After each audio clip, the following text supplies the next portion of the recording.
ऋषी sir, त्या एजंटचं काय झालं, काय म्हणलं ते? झालं माझं बोलणं त्यांच्याशी. त्यांनी तिथल्या मोठ्या साहेबांशी भेट घालून दिली मला. त्यांना सगळा प्रकार सांगितलाय मी आणि त्यांनी घेतलंय सगळं सिरियसली. ते म्हणाले मला लवकरात लवकर शोधून कळवतो मी. बरं झालं बघ, आपण आपल्या शोधाचं एक पाऊल पुढे तर आलो. ऋषी भाऊ, ते पिठलं द्यावं जरा. अहो काय करताय तुम्ही? अहो बघू, अहो केवढं भाजलंय बघा. तुझा हात हातामध्ये घेऊन या रंकाळावर मन फिरून आलंय, इतिहासामध्ये रमना झालंय, इंग्रजीला कल्टी मारून आलंय, शिकून सारून मोठा व्हायचंय, तुझ्या संगतीनं मिरवायचंय, सात जन्माची आन घ्यायची, सुखात दुःखात साथ देशील ना. तुझ्या पेरतीचा चढला ज्वार, टांग पलटीने घोड फरार, नाद खोळ तुझा रुबाब राजा, घोड फरार, तुझ्या पेरतीचा चढला ज्वार, टांग पलटीने घोड फरार.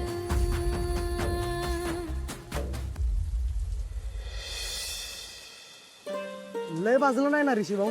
नाही रे, पण असं औषध मिळाल्यावर दुसरं औषध कशाला पाहिजे?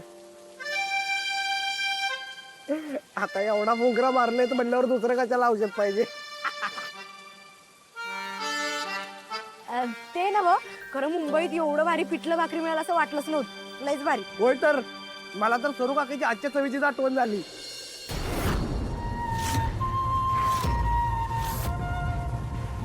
सॉरी, ए चुकून तोंडातनं निघून गेलं माझ्या.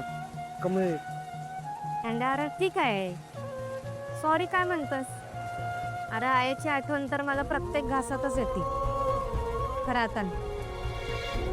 आता मी तिची आठवण आली का असं दुःखी नाही होणार. आता मला तिची आठवणच मला माझी ताकद देते सगळं लढाई.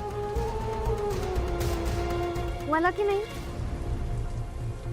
असं वाटायलंय का आहे इथंच कुठं तरी आहे आणि ती मला बघते. ती बघते आणि मला म्हणत अकर का कमळे आका थांबायचं ना, आका लढायचं.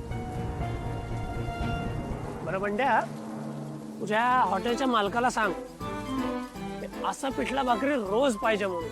म्हणजे रोज माझा हात भाजू दे, रोज मला असं औषध मिळू दे. अजून काय पाहिजे? हे भारी आहे. म्हणजे उद्या अक्का हातच घाला की पिटल्यात. होय, मला आधी सांगा, मी कॅमेरा घेऊन येतो.